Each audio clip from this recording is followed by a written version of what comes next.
আপুনি কামিয়ে মাৰিছে কামিয়ে মাৰিলে মূৰত মাৰিলে কামিয়ে মাৰিলে নাই আপুনি অলপ আগত কৈছে কামিয়ে মাৰিছো বুলি হয় নাই কি কামি বাঁহৰ কামিয়ে মাৰিছে তুমি 5 মহীয়া মানুহজনী ইমান মাৰপিট কৰিব লাগে নেকি কি উপায় নাইকিয়া হৈছে কিহৰ উপায় নাইকিয়া হৈছে কি উৎপাত কৰিছে তাই লখিমপুৰৰ পৰা তোমাৰ ভৰসাতে আহিছে তুমি এনেকে মাইকী মানুহক এনেকে হাত তুলি পেলাগে নেকি যোৱা ৰাতি 11 বজাত মোলৈ এটা ফোন আহিছিলে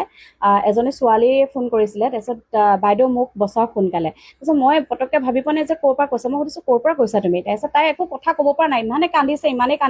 তাৰপিছত বোলো তুমি ক'ৰ পৰা কৈছা তাৰপিছত তেতিয়া কৈছে বাইদেউ মই পশ্চিম দিশনগৰ নৈচুকত ঘৰ মোৰ মানুহজনে আৰু শাহুৱে মিলি মোক খুব পিটিছে বোলো কিয় পিটিছে তাৰপিছত কৈছে নহয় যৌতুকৰ কাৰণে খুব মাৰপিট কৰিছে তাৰপিছত মই লগালগ যিহেতু আমাৰ অকণমান আগলেই হয় দিশনগৰ নৈচুক তাৰপিছত লগালগ তালৈ গ'লো তেওঁৰ স্বামীৰ নাম হৈছে প্ৰীতম বৰা আৰু তেওঁৰ শাহুৰ নাম হৈছে মামু বৰা আৰু লগালগ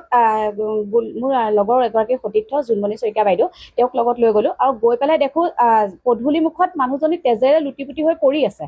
আৰু আমি যদি নাপালোগেহেঁতেন কিজানি মানুহজনীক মাৰি পেলালেহেঁতেন গোটেই গাত গুৰুতৰ আঘাতৰ চিন আৰু মাথাইদি গোটেই তেজ ওলাই আছে লগালগ আৰু মই তাক সুধিছো যে কিহে মাৰিলে কি এনেকুৱা মানে এনেকুৱা নিকৃষ্ট স্বামী বুলি কওঁ মানৱ সমাজক মানে লজ্জাজিত কৰা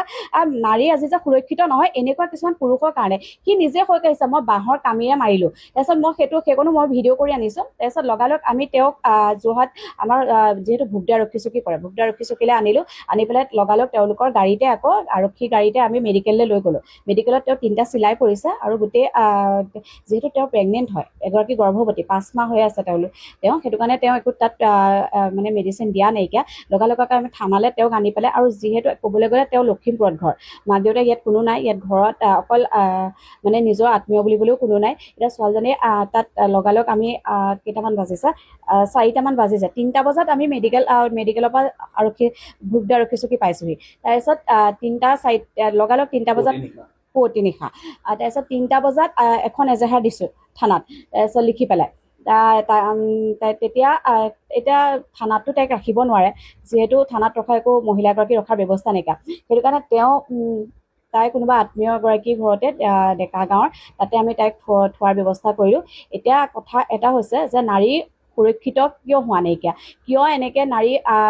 আজি যিহেতু মাতৃ দিৱসৰ দিনা নিজকে বেয়াও লাগিছে ভালো লাগিছে মনটো কাৰণ এগৰাকী মাতৃৰ লগতে সন্তানকো যে আমি এনেকৈ উদ্ধাৰ কৰিব পাৰিছোঁ আৰু মই ভোগদা আৰক্ষী চকীৰ ভাৰপ্ৰাপ্ত বিষয়াজনলৈও ধন্যবাদ জনাইছোঁ তেওঁ লগালগ গাড়ী মাতি তেওঁলোকৰ গাড়ীখনো নাছিলে লগালগ গাড়ী মাতি পেলাই মেডিকেললৈ নিয়াৰ ব্যৱস্থা কৰি দিলে এতিয়া এটাই বিচাৰোঁ প্ৰশাসনে যোৰহাট পুলিচে উচিত এটা শাস্তি প্ৰদান কৰক আৰু আমি কোনো পধ্যে ইয়াত কেছ উঠাই লোৱা কথাই নাহে আৰু আমি ইয়াক উচিত শাস্তি এটা নিদিয়ালৈকে শান্তি নাথাকিম কিন্তু আমাৰ সংগঠনৰ নামটো হৈছে জাগ্ৰত নাৰী সুৰক্ষা সমাজ আমাৰ উদ্দেশ্য হৈছে নাৰীক সুৰক্ষিত কৰা নাৰীক অত্যাচাৰৰ পৰা আমি উদ্ধাৰ কৰা এইখিনি আমাৰ উদ্দেশ্যই সেইটো কাৰণে এই উদ্দেশ্যখিনি লৈ পেলাই আমি কাম কৰি যাওঁ আৰু প্ৰত্যেকগৰাকী নাৰী যেতিয়া ৰাতি 2টা 3টাতো ফোন আহে আমি তেনেকৈ যাওঁৱেই উদ্ধাৰ কৰিবলৈ